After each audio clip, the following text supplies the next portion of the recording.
ডিবিতে আর কোনো আয়নাঘর আর ভাতের হোটেল থাকবে না বলে জানিয়েছেন স্বরাষ্ট্র উপদেষ্টা। সাদা পোশাকে ডিবি আর কাউকে গ্রেপ্তার করতে পারবে না বলেও সাফ জানান তিনি। বাংলাদেশে বসবাসরত অবৈধ বিদেশিদের বিষয়ে ৩১শে জানুয়ারির পর ব্যবস্থা নেবে সরকার।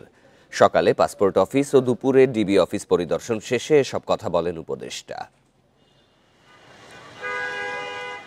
সোমবার সকাল 10টায় রাজধানীর আগারগাঁওয়ে পাসপোর্ট ও বহিরাগমন অধিদপ্তর পরিদর্শন করেন স্বরাষ্ট্র উপদেষ্টা। বলেন, ১ ফেব্রুয়ারি থেকেই বাংলাদেশে বসবাসরত অবৈধ বিদেশিদের বিরুদ্ধে ব্যবস্থা নেওয়া হবে। রোহিঙ্গাদের কারণে পাসপোর্ট করতে পুলিশ ভেরিফিকেশনের বাধ্যবাধকতা এখনই বন্ধ করা যাচ্ছে না, জানান উপদেষ্টা। পুলিশ ভেরিফিকেশন থাকছে কি থাকছে না এর ব্যাপারে আমি এখনও বলতে পারবো না।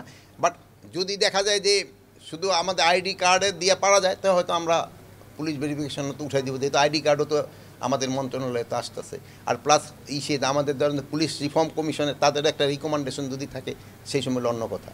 দুপুর 12টার দিকে ডিবি অফিস পরিদর্শনে যান জাহাঙ্গীর আলম চৌধুরী। পরে সাংবাদিকদের জানান, সাদা পোশাকে কাউকে গ্রেপ্তার করতে পারবে না ডিবি।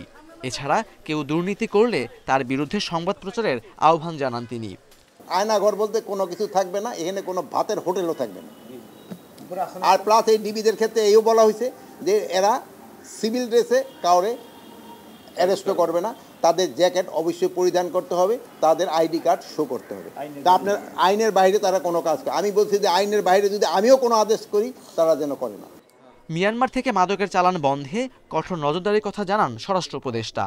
সীমান্ত নিয়ন্ত্রণে মিয়ানমার সরকার ও আরাকান আর্মি দুপক্ষের সাথেই সরকার যোগাযোগ রাখছে বলেও জানান স্বরাষ্ট্র উপদেষ্টা।